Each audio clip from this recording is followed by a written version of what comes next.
sometimes it's hard to pinpoint why certain beer packaging works. It's it's a sector that has been so inundated in the past, and especially in the past 7 or 8 years, with absolutely a super high level of design and illustration. So sometimes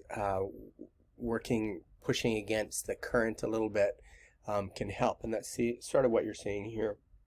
The other thing that you're seeing in beer packaging is in the past, a lot of beer packaging was sort of illustrated, and that's often sort of price prohibitive because you're basically hiring an illustrator. There's not a lot of design firms that can illustrate good enough to sort of have their stuff on beer cans. Can't really get that across. So what's happening now in a lot of beer packaging is there's a real sort of push to sort of render things that are different, right? So absolutely, if you can do a great illustration, icon, line work, all of that, that's great.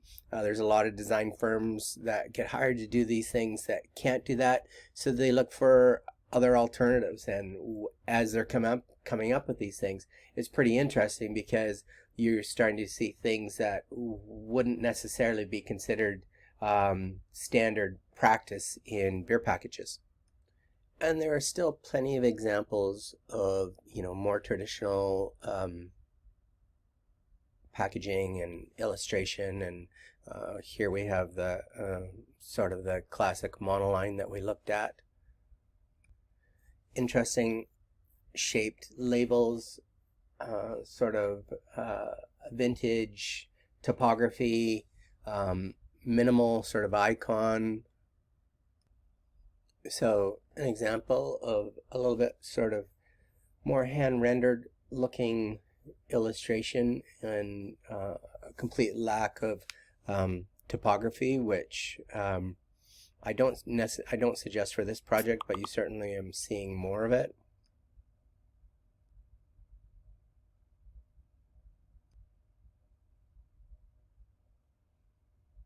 One of the things to really be aware of is if you're presenting your series, are they consistent? How does the type work?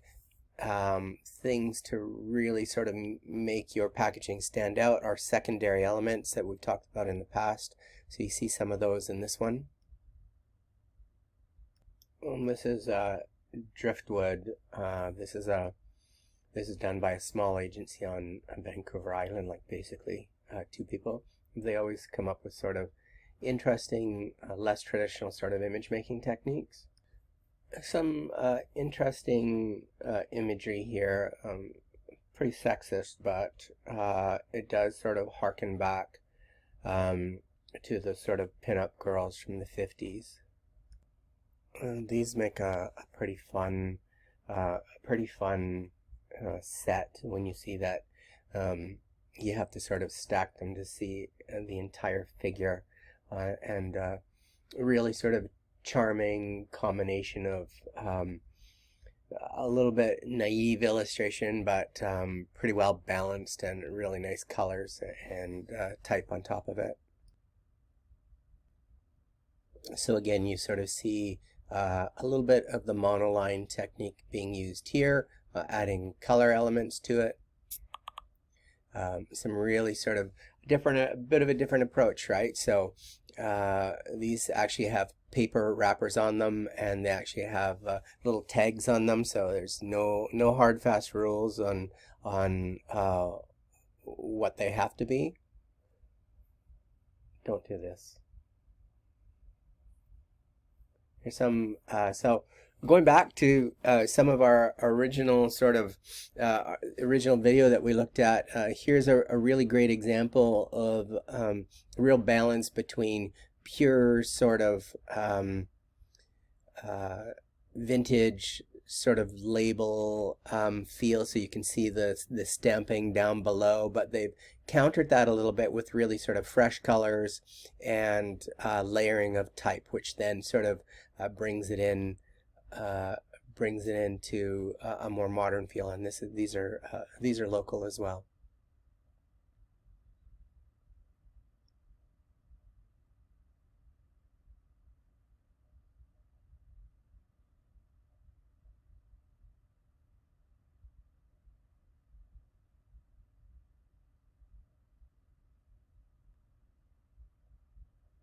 So a little bit another interesting sort of modern approach where you know it's really kind of creating these interesting forms, nice topography that sort of is a combination between modern, vintage, a little bit Swiss topography, and then these kind of abstract images. You just have to make sure you get it really right with this type of thing.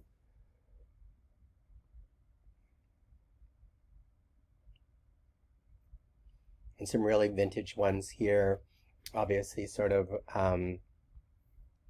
uh, sort of tiki inspired.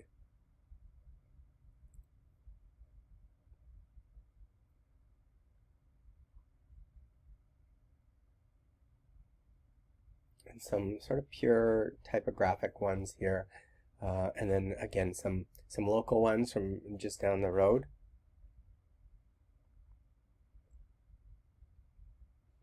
And then this is a great example of what you can do with simple, really just simple icon illustrations. Nothing particularly amazing about them, but when you sort of collect them and balance them off with sort of complementary type and label, it works pretty nicely.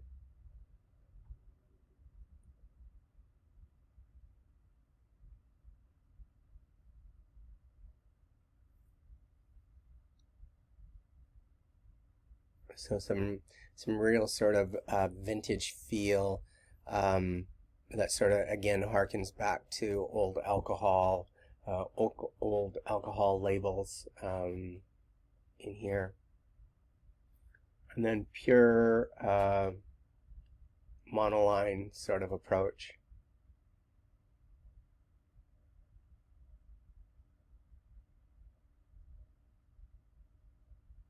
So you can sort of see that as you go through these, you know, they tend to fall into different categories. So, you know, iconic, illustrative, typographic. You do see some photo collage. So there is no sort of, you know, here's just a very, very simple iconic approach that works pretty nicely, especially with the flat bottle. Now, when it comes to the packaging, that's really your opportunity to sort of extend the brand and tell the brand story, right? So you can tell the brand story on the labels, but you can really expand on that story, including the actually writing, you know, putting the brand story on the packaging itself. You know, simply just sort of using really a basic packaging with nothing else on it is a bit of a missed opportunity. So you can see sort of Core 4, they actually show the bottles on there, but you don't see the bottles, so you have to make those kinds of decisions. Can you partially see them? How do you use the side? So you can sort of see Indeed here takes their really kind of illustrative cans and actually renders them as illustration on the packaging, and then builds that story out around them. So you can sort of see the forest and all the sort of elements of the caps on the back. You'll see the actual story of where they came from, and then you know you'll see that quite often. You know, for this type of project, I think you know you're better off sort of trying to tell an interesting story than trying to go for simplicity. I selected Trophy in here because it really is a really beautiful set of beers. The labels are absolutely stunning. But then when they went to do the actual packaging, you can sort of see this sort of custom shape that looks like a tree. They went completely black and white on it so that because you can actually see the beer in the holder. And then they went pure icon and type, and what a nice what a nice counter to the sort of the very illustrative and colorful approach on the packaging. Totally works because the labels are primarily white, so they haven't used the entire label to do illustration. So it ends up being a really nice complement to the actual beer itself.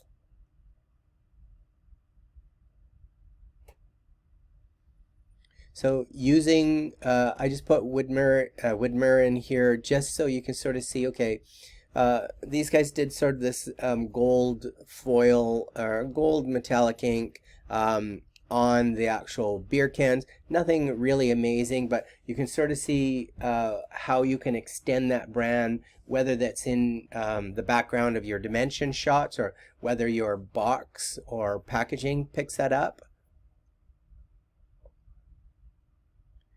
Now I put Punta Esta in here just because you do have to create basically a poster ad for your beer. And again, it really should be an extension of the beer, sort of selling the virtues of it. It can be very sort of an extension of the brand, absolutely. And I put these ones in here because they're really a great example of what you can actually do. So if you look at Darken over here, that's a post. That's basically that relatively. I'm not sure if it's a poster, but it really is a poster because it's you see the type down at the bottom, you see the render, and then in the background they actually continue that render, which is fairly easy to do in Dimensions, and then you see the same sort of thing here with Revival. And then some other ways to sort of extend the brand. So if you're doing a poster, you can sort of see that these guys have sort of used this wooden background.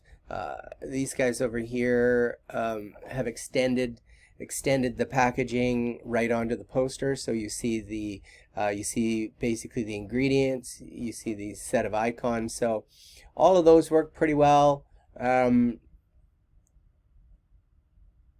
create the actual posters themselves. So these ones are really good examples of just taking the bottles, then using all the elements from the brand, so elements from the box, there's icons and type, creating this sort of big stew of elements, and at the end of the day it looks pretty good. There's some balance issues on the one on the left, but a nice way to do it.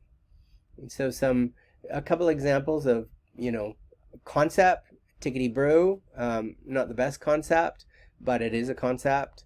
Hop Fly, so going pure, like 2 colors, purely iconic, jamming together a fly and a hop, obviously, and then the one on the right going with a more vintage kind of label approach, all black and white. And you see a little bit of that with these ones again. Fallen Queen, very sort of taking the monoline approach, turning it into full illustration, so adding color, keeping it very iconic, using black letter, a bit of a different black letter approach. And then some ones here that are purely abstract, so creating really interesting abstract images in Illustrator. Some really great character illustrations, again purely iconic and type approach, filling the can with absolute just packing it with imagery. So have a look at this Mexican chocolate one. It is really great. It's a combination of icons but also a really nice symmetry and type going on. Farmhouse Ales makes a lot of sense. So a nice example of how the kind of the warning feeling of the skull is carried over to this sort of warning system that happens on the box.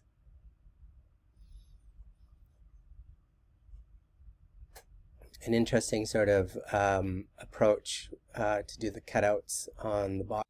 So if we touch base on the brief, the actual presentation date is a little bit different on here, so that we can do a joint. You can do a joint presentation. So the final packaging and everything in David's class is going to be presented on April 13th. So what you're going to need for my class is basically 3 beer. That's what you need. 3 beer and a carrier. So you can choose any shape you like. Include the Folkhouse logo word-mark on the packaging. So probably you're going to want to put that on the box or carrier. So the names of the beer, types of the beer. You may include parts of the brand story on the label, front or back. Definitely you want to have some sort of brand story on the carrying case. You can also consider like the neck, a tag, anything like that. A carrying case size and type of carrying case is to be determined, and I can show you examples of last year. There's not much from a legal requirement. You definitely have to have the word beer, and in French, bière.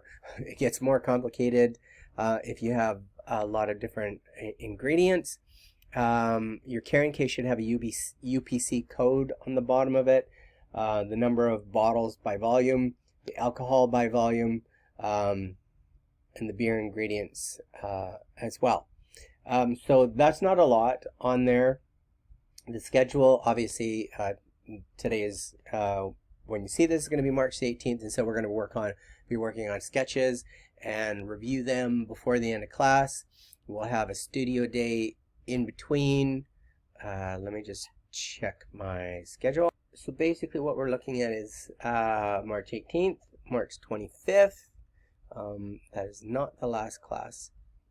That's from last year, so we're just going to delete that.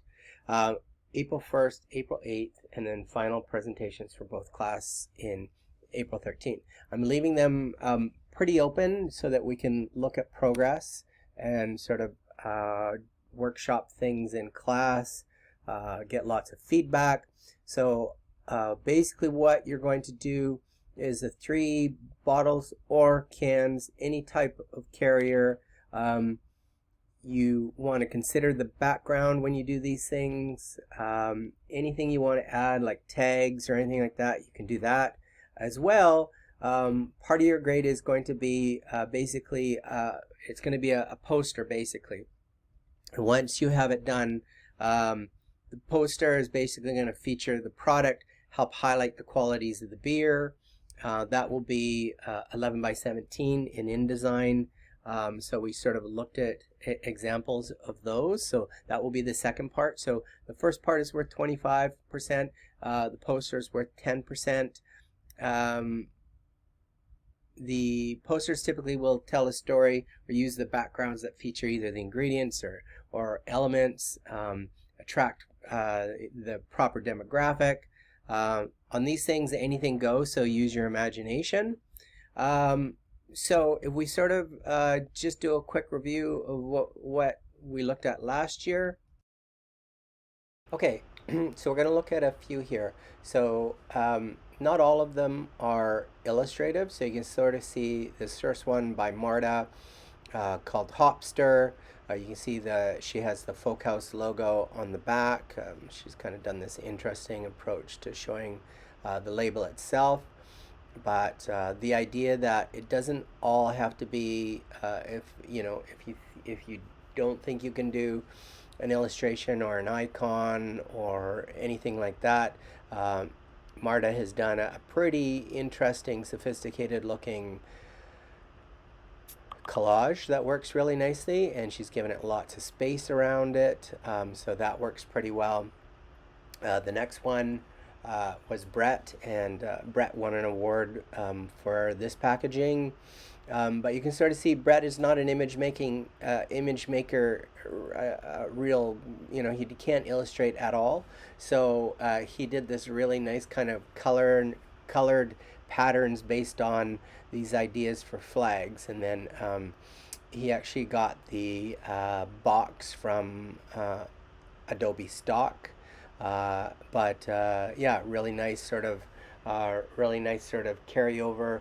The only really carryover he had from his logo was that it was the shape of a flag. So that's kind of what these are meant to be. This is Josh's, so he did the he did these kind of serpents. Pretty interesting. So you can sort of see with all of these that they're the tie-in to the Folk House brand. It doesn't necessarily have to have an absolute continuation. So you can sort of see with a lot of these that they can work on their own, or they can also work along. They also complement the sort of Folk House brand itself. And then you can sort of see with Liam's, his whole logo was sort of based around this old harmonica, and so he found these kind of three old type of characters that were prevalent in BC, and that was his tie-in. So a lot of the students put the logo on the back of the cans. Many of them did. Many of them put them on the box. And you can also see that a few of them use sort of different sizes, which is why I included the sort of glass bottles that I show here, just because those were made in Illustrator and then brought into Photoshop and then Dimensions. So if you have an idea for a different type of bottle, obviously you can't really have a different type of can, but you can absolutely do that as well.